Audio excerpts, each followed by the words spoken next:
BSP வித்தியோ 10ஆம் வகுப்பு கணிதம் எடுத்துக்காட்டு 3.38.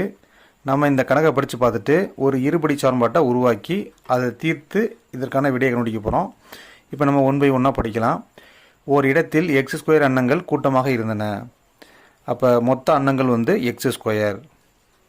மேகங்கள் கூடியதால் 10x அன்னங்கள் ஏரிக்கு சென்றன. இந்த மொத்த அன்னத்திலிருந்து 10x அன்னங்கள் ஏரிக்கு சென்றன. அப்போ குறையுது. அப்போ 10x இதிலிருந்து விலகி போயிடுச்சு. அப்போ -10x குறைச்சிக்கணும் நம்ம. அடுத்தது 8இல் ஒரு பங்கு தோட்டத்திற்கு பறந்தன. அப்போ 8இல் ஒரு பங்கு, இந்த x²ல் 8இல் ஒரு பங்கு தோட்டத்திற்கு பறந்தனன்னு கொடுத்துக்கிறாங்க. அப்போ x²ல் 8இல் ஒரு பங்கு, அப்போ x²ல் 8இல் ஒரு பங்கு, இங்கே 1ன்னு அர்த்தம், ஒரு x. இப்போ அதுவும் பறந்துருச்சு. அப்போ அதை x²லேருந்து கழிச்சுக்கணும். அடுத்ததாக அதே இடத்துல இருந்த மீதமுள்ள இந்த பறவைகளும் நீரில் விளையாட சென்றன. அப்போ மீதம் இருந்ததும் போயிடுச்சு. அப்போ நம்ம மீதம் இருந்த அந்த 3 ஜோடியும் கழிக்கணும். அப்போ ஜோடிக்கு 2, அப்போ 3 ஜோடின்னா 2 3 6, அப்போ -6. அப்போ மொத்தமாக அந்த இடத்துல உள்ள எல்லா பறவைகளும் வெவ்வேறு இடங்களுக்கு போனதுனால அப்போ மீதி என்ன தான் இருக்கும் அப்படின்னு பார்த்தீங்கன்னா 0 தான். அப்போ எல்லாமே பறந்துட்டதுனால மீதி வந்து 0. அப்போ = 0 அப்படின்னு நம்ம போடணும். அப்போ x² - 10x -x²/8 -6 = 0. ஒரு இருபடி சமன்பாடு பின்னத்தில் இருக்கக்கூடாது. இப்போ பின்னத்தை நீக்கிறதுக்காக நம்ம வந்து 8ஆல் இருபுறமும் பெருக்க போகிறோம். கீழே வந்து 8 இருக்குது. அப்போ 8 நீக்கணும்னா 8ஆல் தான் நம்ம பெருக்கணும்.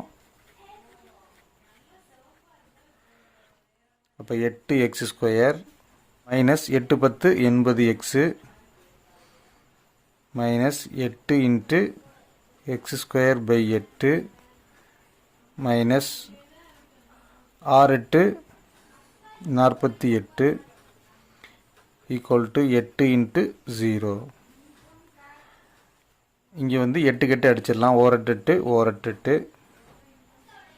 அப்போ 8x² -80x, இதை அடிச்சிட்டா 1 × x² x² -48 = 8 × 0 0.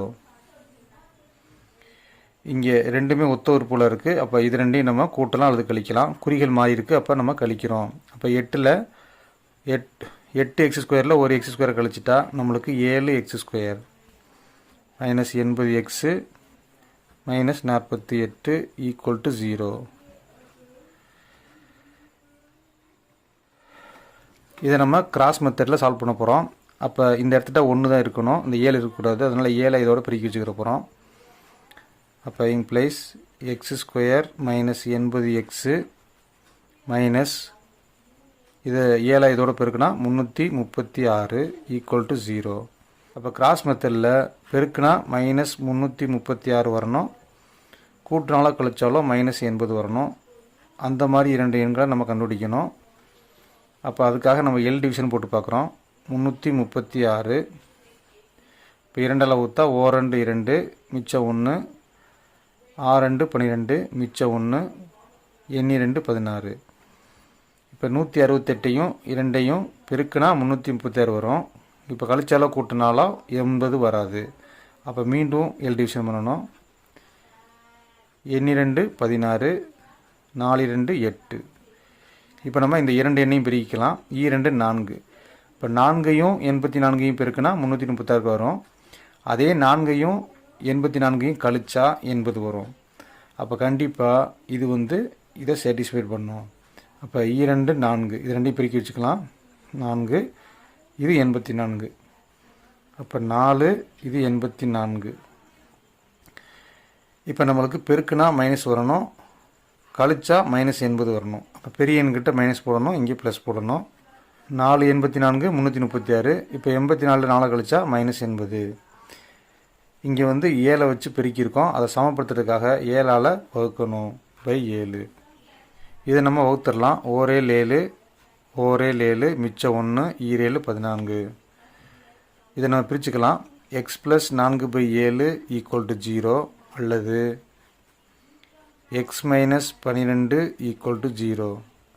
அப்போ எக்ஸ் ஈக்குவல் டு 4/7 ப்ளஸ்ஸாக இருந்து இந்த சைடு போகும்போது மைனஸ் ஆயிரும், அல்லது எக்ஸ் ஈக்குவல் டு 12.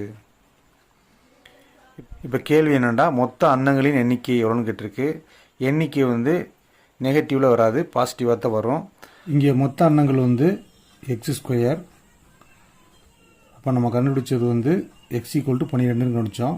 இப்போ 12 ஸ்கொயர் ஈக்குவல் டு 12 ஸ்கொயர் 12 12 144.